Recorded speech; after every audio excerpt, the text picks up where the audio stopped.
Good evening friends, आप सभी को मेरा प्रणाम, नमस्कार, जय श्री राम।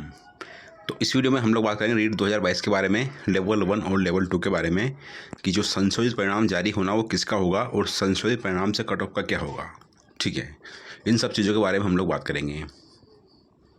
आगे बढ़ने से पहले बता दूं कि मैंने आपकी सुविधा के लिए एक टेलीग्राम ग्रुप बना रखा है जिसका लिंक मैंने डिस्क्रिप्शन बॉक्स में दे रखा है। आप चाहो तो मेरा टेलीग्राम ग्रुप ज्वाइन कर सकते हो। टेलीग्राम ग्रुप में आपको जो रीट लेवल 1 और 2 में जो कोर्ट में केस पेंडिंग है और जो सुनवाई होती है उसकी सारी अपडेट आपको सबसे पहले देखने को मिलेगी। सेकंड थिंग ये, राजस्थान की जितनी भी भर्तियाँ उनकी अपडेट और राजस्थान की करंट अफेयर आपको डेली की मिलेगी। तो आप चाहो तो मेरा टेलीग्राम ग्रुप ज्वाइन कर सकते हो। ठीक है फ्रेंड्स, और आपसे एक और रिक्वेस्ट, अगर आपको मेरी दी हुई जानकारी अच्छी लगे तो प्लीज़ चैनल को जरूर सब्सक्राइब करना और वीडियो को लाइक करना। हम बढ़ते हैं फिलहाल आगे। तो लोग कमेंट करते हैं कि संशोधित परिणाम जो जारी होगा वो किसका होगा, केवल याचिकाकर्ता का संशोधित परिणाम जारी होगा या फिर सभी लोगों का संशोधित परिणाम जारी होगा। इसके बारे में लोग कमेंट करते हैं। ठीक है, तो इस वीडियो में हम लोग स्पेशली इसके बारे में बात करेंगे और संशोधित परिणाम से कट ऑफ का क्या होगा, बढ़ेगी या घटेगी, इसके बारे में हम लोग बात करेंगे। देखो, संशोधित परिणाम किसका जारी होगा, अगर अपन प्राइम फेसी यानी कि प्रीलिमिनरी अपन देखते हैं तो जिन लोगों ने याचिका लगाई है सिर्फ उन्हीं का परिणाम जारी होगा।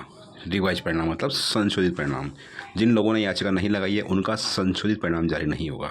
लेकिन इसकी दो कंडीशन है। पहली कंडीशन ये है कि जिन लोगों ने याचिका लगाई है, लगभग 8,000 के आसपास लोग हैं जिन्होंने कोर्ट में, माननीय न्यायालय में, एकल पीठ में याचिका लगा रखी है। अगर 8,000 में से अगर 1,000 लोगों का मतलब 8,000 लोगों का रिजल्ट रिवाइज होता है और 8,000 लोगों के रिजल्ट रिवाइज होने से अगर 1,000 लोग मेरिट लिस्ट में आते हैं, यानी कि जो कैटेगरी वाइज कट ऑफ उसको वो क्लियर करते हैं, तो क्या होगा कि उन 1,000 को ज्वाइनिंग देनी पड़ेगी। इस केस में ये होगा कि अधीनस्थ बोर्ड के पास में ऑलरेडी 1,500 ऐसी वैकेंसीज़ हैं जिनका कि रिजल्ट डिक्लेयर नहीं करा अभी तक, मतलब उनका रिजल्ट डिक्लेयर करना बाकी है। क्योंकि 21,000 जो पोस्ट थी उसमें से मात्र 19,500 पोस्ट का ही रिजल्ट डिक्लेयर किया था, 1,500 पोस्ट का रिजल्ट डिक्लेयर करना बाकी है। तो इस कंडीशन में क्या होगा, अगर मान लो कि 8,000 लोगों का रिजल्ट रिवाइज होता है जिन लोगों ने याचिका लगाई है और उसमें से सिर्फ 1,000 लोग ही रिवाइज रिजल्ट होने पर मेरिट लिस्ट में आते हैं, तो सिर्फ और सिर्फ इस कंडीशन में जिन लोगों ने याचिका लगाई है सिर्फ उन्हीं का ही रिजल्ट रिवाइज होगा, बाकी किसी का भी रिजल्ट रिवाइज नहीं होगा। क्योंकि आपको पता फ्रेंड्स कि बोर्ड उनको एडजस्ट कर लेगा। 1,500 सीटें तो वो 1,000 लोगों को आराम से एडजस्ट कर सकता है। ठीक है, तो इस कंडीशन में तो सिर्फ और सिर्फ याचिकाकर्ताओं का ही रिजल्ट रिवाइज होगा, सिवाय इनके किसी का भी रिजल्ट रिवाइज नहीं होगा। ठीक है, अब बात करते हैं दूसरी कंडीशन की। दूसरी कंडीशन क्या है जिसमें रिजल्ट रिवाइज होना है? दूसरी कंडीशन ये है फ्रेंड्स कि अगर 8,000 लोगों का रिजल्ट रिवाइज होने पर, यानी कि 8,000 लोगों ने, जिन लोगों ने याचिका लगाई है, अगर उसमें उनका संशोधित परिणाम जारी होने पर अगर 6,000 लोग मेरिट लिस्ट में आते हैं या 5,000 लोग मेरिट लिस्ट में आते हैं, या कुल मिला के बात यह है कि 1,500 से अधिक लोग मेरिट लिस्ट में आते हैं याचिकाकर्ता, तो उस कंडीशन में क्या होगा? ठीक है, ये एक डिफरेंट केस है। इस कंडीशन में ये होगा अगर मान लो कि 8,000 में से 5,000 लोग मेरिट लिस्ट में आते हैं रिजल्ट रिवाइज होने पर, तो उस कंडीशन में क्या होगा कि जितने भी लोगों ने ज्वाइन किया है और जिनकी ज्वाइनिंग पेंडिंग है, तो इन सबको मिला करके सभी का ही संशोधित परिणाम जारी होगा। ठीक है, मैं बता रहा हूँ आपको, जो लोग कमेंट कर रहे हैं इसके बारे में कि अगर 8,000 में से 5,000 लोग मेरिट लिस्ट में आते हैं तो जिन लोगों ने ज्वाइन किया है और जिनकी ज्वाइनिंग पेंडिंग है, इनका तो डेफिनेटली रिजल्ट रिवाइज होगा ही सही। संभावना फिर ये भी बनती है कि जिन्होंने अभी जिन्होंने अभी याचिका नहीं लगाई है उनका भी संशोधित परिणाम जारी हो सकता है।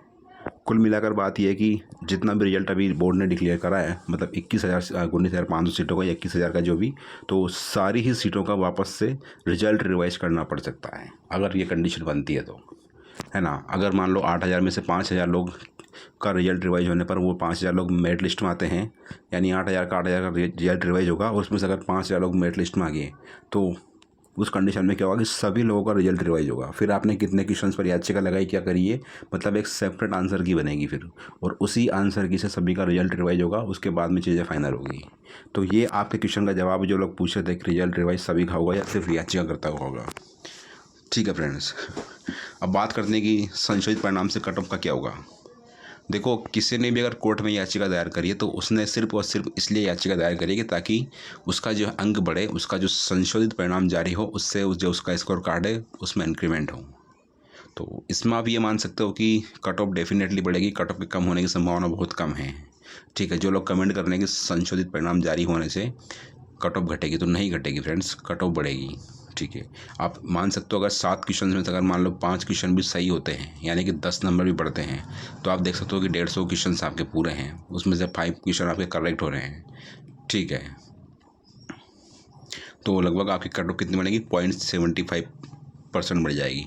0 पॉइंट बोल रहा हूँ मैं, 0.75%। ठीक है, अगर 5 क्वेश्चन भी सही होते हैं तो आप समझ सकते हो कि रिजल्ट रिवाइज होने से कितना नुकसान है, कितना फ़ायदा होगा। आपने देखा था कि पशु परीक्षा भर्ती में सेम कंडीशन थी, लेकिन उसमें फिर सभी का बोर्ड को रिवाइज रिजल्ट जारी करना पड़ा और 52 लोगों की सेवा समाप्त करनी पड़ी। ठीक है, दूसरी बात यह है फ्रेंड्स कि सेवा समाप्त करना वो सिर्फ और सिर्फ सरकार के ऊपर डिपेंड करता है। अगर सरकार चाहे तो सफिशिएंट अमाउंट में सीटें बढ़ा करके जो लोग सेवा से बाहर हो रहे हैं उनके लिए एक्स्ट्रा शेडो पोस्ट क्रिएट कर सकती है, ताकि उनकी जो है नियुक्ति बची रहे, वो सेवा में बने रहें, सेवा से बाहर ना हो। ठीक है फ्रेंड्स, और आपको बता दूं मैं कि आपका संशोधित परिणाम किस कंडीशन में जारी होगा। आपको मैं बता रहा हूँ मैक्सिमम इसमें आपको 1.5 से 2 साल लग सकते हैं, क्योंकि ये आपकी वैकेंसी जाएगी सुप्रीम कोर्ट तक। सुप्रीम कोर्ट में जाने के बाद में वहाँ से जो आदेश आएगा माननीय उच्चतम न्यायालय का, उसके बाद में ही सारी चीज़ें क्लियर हो पाएगी। क्योंकि अगर अधीनस्थ बोर्ड सिंगल बेंच में हारता है तो वो उसको डबल बेंच में चैलेंज कर देगा। डबल बेंच के फैसले में अगर अधीनस्थ बोर्ड हार जाता है तो वो सुप्रीम कोर्ट में चैलेंज कर देगा। और तब तक यानी कि जब तक सुप्रीम कोर्ट वाला प्रोसेस कंप्लीट नहीं होता तब तक जो ज्वाइनिंग है, जिनकी ज्वाइनिंग पेंडिंग है, वो पेंडिंग ही रहेगी, क्योंकि स्टे हटना बहुत मुश्किल हो गया है अब। आपकी जो 29 फरवरी को सुनवाई थी उसके अंदर जो केवियट दायर थी उसके ऊपर कुछ भी नहीं हो सका, स्टे नहीं हट सका, और अब स्टे को लेकर के फर्दर कोई भी हियरिंग नहीं होगी। ठीक है, तो ये था फ्रेंड्स अभी के लिए। बाकी आपको बता दूं मैं कि नेगेटिव सोचने की ज़रूरत नहीं, जो भी होगा अच्छा होगा। ठीक है, तो मिलते हैं नेक्स्ट वीडियो में। आपसे रिक्वेस्ट है मेरी, अगर आपको मेरी दी हुई जानकारी अच्छी लगे तो प्लीज़ चैनल को ज़रूर सब्सक्राइब करना और वीडियो को लाइक करना। और रिक्वेस्ट है कि आप चाहो तो मेरा टेलीग्राम ग्रुप ज्वाइन कर सकते हो, जिसका लिंक मैंने डिस्क्रिप्शन बॉक्स में दे रखा है। आपको मेरे टेलीग्राम ग्रुप में जितने भी रीट में कोर्ट में केस पेंडिंग है उनकी अपडेट आपको सबसे पहले मेरे ही ग्रुप में देखने को मिलेगी। सेकंड थिंग ये है कि राजस्थान में जितने भी वैकेंसीज हैं उनकी नोटिफिकेशन और डेली जो करंट अफेयर है वो डेफिनेटली आपको मेरे ग्रुप में देखने को मिल जाएगी। तो आप चाहो तो मेरा टेलीग्राम ग्रुप ज्वाइन कर सकते हो, लिंक मैंने डिस्क्रिप्शन बॉक्स में दे रखा है। ठीक है, तो फिलहाल के लिए इतना ही, मिलते हैं नेक्स्ट वीडियो में। वीडियो वॉच करने के लिए thanks. Have a great day and all the very very best. I wish की जल्दी से चीज़ें आपके लिए सही हो, जिनकी ज्वाइनिंग पेंडिंग है उनकी ज्वाइनिंग हो, और जिन लोगों ने कोर्ट में पिटीशन फाइल कर रखी है उसका फाइनली और जल्दी से उसका आउटकम आए, जो भी हो। ठीक है, आई थिंक पॉजिटिव जजमेंट ही आए। ठीक है फ्रेंड्स, मिलते हैं नेक्स्ट वीडियो में।